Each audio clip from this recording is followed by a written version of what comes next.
Un duo qui ne mâche pas les mots et qui ne recrachera certainement pas la nouvelle telle qu'elle. Brick Villemur. La Montérégie, comme beaucoup de régions du Québec, est frappée par des pénuries d'eau de plus en plus fréquentes. Là, on va dans la nappe phréatique pour aller chercher l'eau parce que dans les cours et dans les rivières, c'est de moins en moins possible de le faire. Pourtant, tout indique qu'il va y avoir une autre usine d'embouteillage d'eau qui va voir le jour dans la région. On en parle avec Éric Leboeuf, qui est président du syndicat local de l'UPA du Haut-Saint-Laurent. Bonjour. Bonjour. Là, il y a déjà l'usine d'Aquaterra qui a pompé 146 millions de litres d'eau en 2024. Ça, c'est 292 millions de petites bouteilles à 500 millilitres. Il va y avoir une deuxième usine. Celle-là va normalement pomper encore plus d'eau. Pourquoi ça inquiète les agriculteurs, ça? Ben, ça inquiète les agriculteurs parce qu'on a connu, avec les changements climatiques depuis 20 ans, là, on a constaté l'appauvrissement de la nappe phréatique. Donc, ça impacte directement nos producteurs partout sur le territoire. Pas juste les producteurs, mais aussi les citoyens là, nous, dans le Haut-Saint-Laurent, on est dans une région, ce qu'on appelle la vallée de la Châteauguay, là, le bassin versant de la Châteauguay. C'est un bassin versant c'est un territoire qui est composé là, à 95% de milieux agricoles, donc avec des noyaux villageois qui puisent aussi leur eau dans ces nappes phréatiques-là. Donc, c'est tout le système, c'est toute la communauté qui est touchée par ça, principalement aussi les agriculteurs qui ont besoin de l'eau, notamment au niveau des fermes laitières, puis les producteurs maraîchers. On nous demande beaucoup d'efforts, nous, au niveau de l'environnement, puis de tenir des registres de captation d'eau pour les producteurs maraîchers. Mais là, le ministère de l'Environnement vient d'autoriser un permis d'autorisation de captation d'eau, comme vous le dites, pour une nouvelle usine qui va faire de la petite bouteille, comparativement à l'autre qui est là depuis une trentaine d'années, là, qui fait de la grosse bouteille, là, Labrador, style Labrador, là. Et justement, là, vous parlez de cette... peut-être juste baisser le... Voilà, merci. Donc là, vous parlez de cette autre installation là, qui doit voir le jour. On parle d'un permis, une autorisation du ministère de l'Environnement de prélever jusqu'à 160 millions de litres d'eau par année. Comment vous expliquez qu'une entreprise privée comme ça a pu avoir cette autorisation? Ben, je peux pas vous dire comment ils ont pu faire ça. Par contre, ce qu'on sait, c'est que le ministère de l'Environnement avait autorisé cette nouvelle captation d'eau-là, basée sur des études de 2001. Or, on a appris par le ministère de l'Environnement qu'il y a une nouvelle étude qui a été commandée par le promoteur lui-même, dont les résultats ont été partagés, mais tenus confidentiel, mais qui satisfait le ministère de l'Environnement. Et on nous a dit que le ministère de l'Environnement, à tout moment, pouvait retirer l'autorisation s'il y avait des enjeux qui survenaient dans le temps. Moi, je vois mal, vas-y, mon ami, investis 3 millions dans une usine, puis ça se peut, by the way, qu'on te demande d'arrêter de puiser de l'eau. On est un peu inquiet là-dessus, là. Oui, mais en même temps, M. Leboeuf, ça a l'air d'être l'affaire du siècle, là, se lancer là-dedans, parce que 3 millions de dollars, c'est beaucoup d'argent, mais c'est peu pour une usine. Là. 3 millions de dollars, c'est... Moi, j'ai sursauté quand j'ai vu que ça coûtait juste ça, s'ouvrir une usine. D'ailleurs, les redevances, c'est 500 dollars par million de litres d'eau. Donc, ça veut dire qu'Aquaterra, l'année passée, en 2024 plutôt, c'est 73 000 $ seulement de redevances qu'on a envoyées au gouvernement du Québec. 146 millions de litres, 500 $ le million de litres. C'est l'affaire du siècle, là, embouteiller de l'eau. Oh oui, vous et moi, on paye plus notre part là-dedans, c'est sûr. Et justement, bon, là, vous avez mentionné, il y a certaines inquiétudes d'un point de vue environnemental pour vous. Qu'est-ce qu'ils vous disent, là, vos collègues, les agriculteurs dans le coin pour la suite des choses? Là? Ils ont-ils l'impression qu'ils sont écoutés ou qu'on les abandonne encore une fois? Ben, les gens sont frustrés parce que on nous demande, nous, de faire des efforts au niveau environnemental, au niveau de la consommation de l'eau, des registres pour la captation de l'eau. Puis, d'un autre côté, on autorise cet ajout de pompage d'eau-là.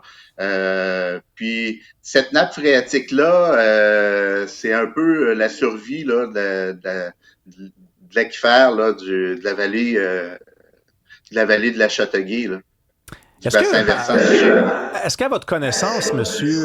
Leboeuf, ce sont juste des Québécois qui travaillent dans ces usines-là? C'est des usines qui sont à moins d'1 kilomètre de la frontière américaine. Moi, je suis pas complotiste, là, mais j'imagine le pire. Là. C'est-tu juste des Québécois? Ben, on est en territoire québécois, donc nécessairement, là, il y a peut-être des travailleurs qui viennent de l'extérieur, mais ils doivent traverser la frontière pareil, puis avoir des permis de travail.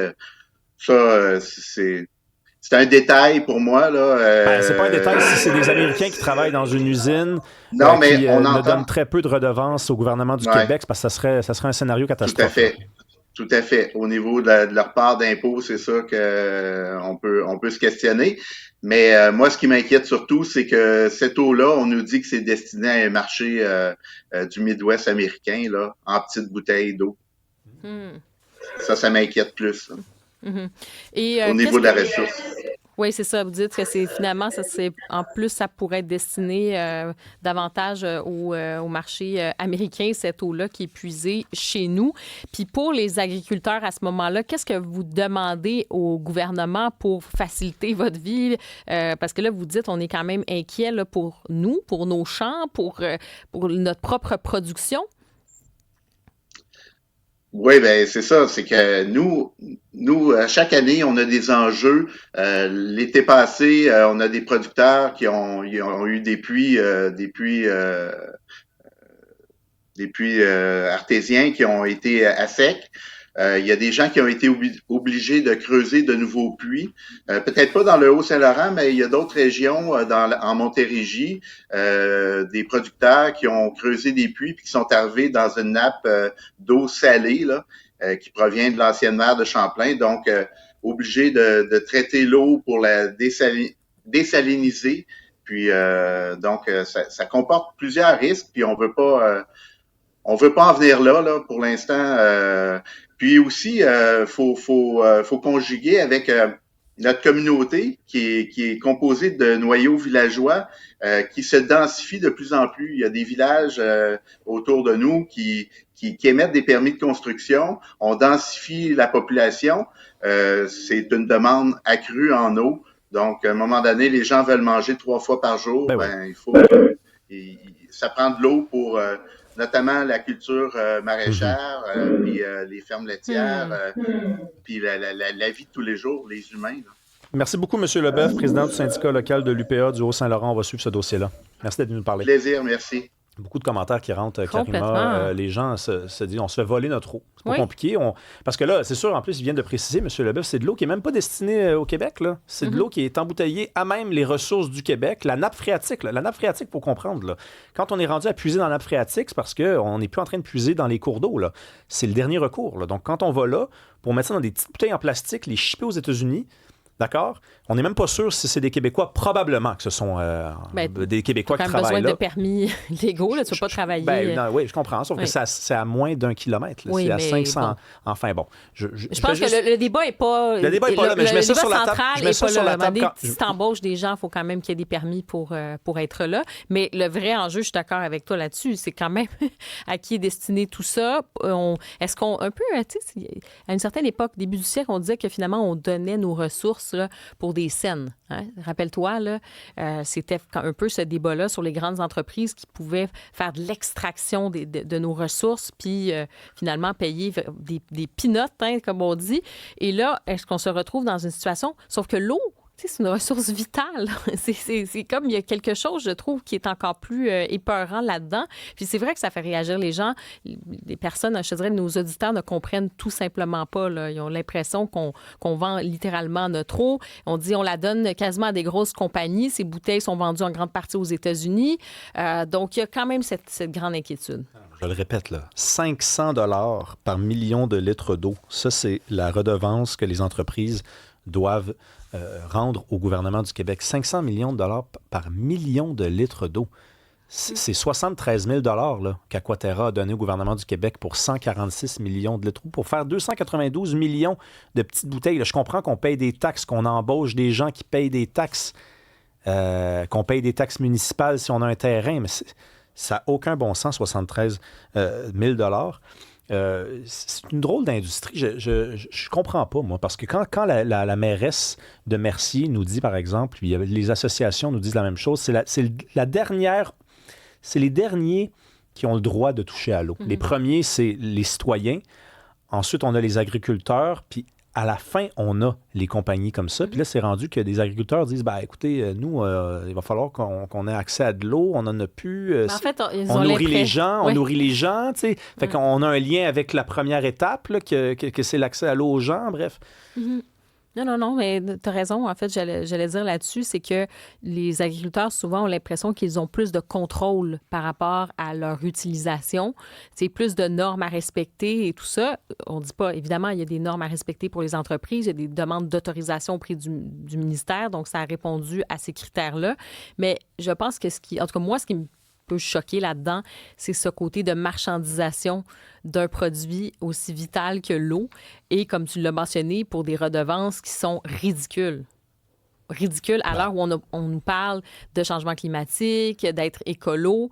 Ça devrait être une industrie où est-ce que ça devrait être encore plus aujourd'hui. Tu sais, peut-être qu'effectivement, il y a 20 ans, c'était un peu différent, mais aujourd'hui, à la lumière de ce qu'on sait, j'ai l'impression que ça forcerait un peu plus l'innovation par rapport à l'eau, par rapport au filtrage de l'eau, toutes ces questions-là. J'ai l'impression qu'en ce moment, tu encourages un peu finalement à aucun changement. Au contraire, à prélever une ressource, ça ne coûte rien à produire. Donc, c'est là, on s'en sert puis on ne paye pas beaucoup de redevances.